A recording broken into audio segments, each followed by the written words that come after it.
tenini tutundum. Çaktım ateşi sesime, ateşi tenime. Ay aydınlık sana yandım, gülen yüzüne yandım, yanarım sana. Geceyi sana yazdım, sızımı sana tutundum. Güzel sesine, tenine tutundum. Çaktım ateşi sesine, ateşi tenine. Ay aydınlık sana yandım, gülen yüzüne yandım, yanarım sana.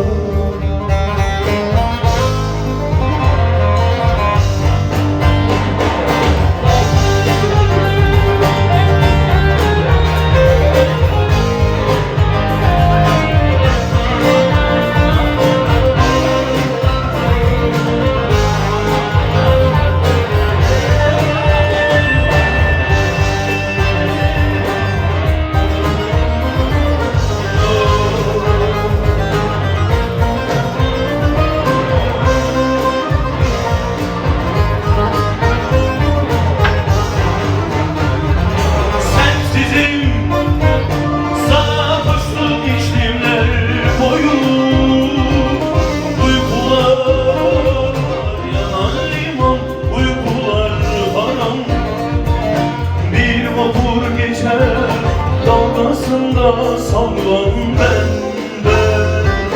Dön yürek yurduma, gurbet eylime dön, yanarım sana.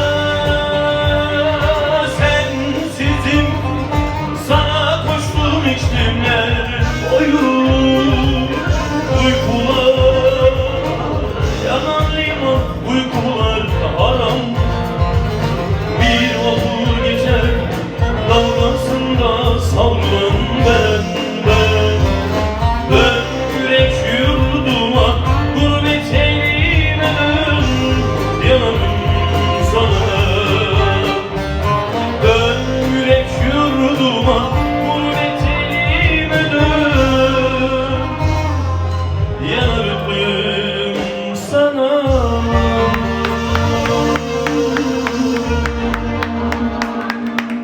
Teşekkür ederim. Çok sağ olun. Şeyleriniz dert görmesin.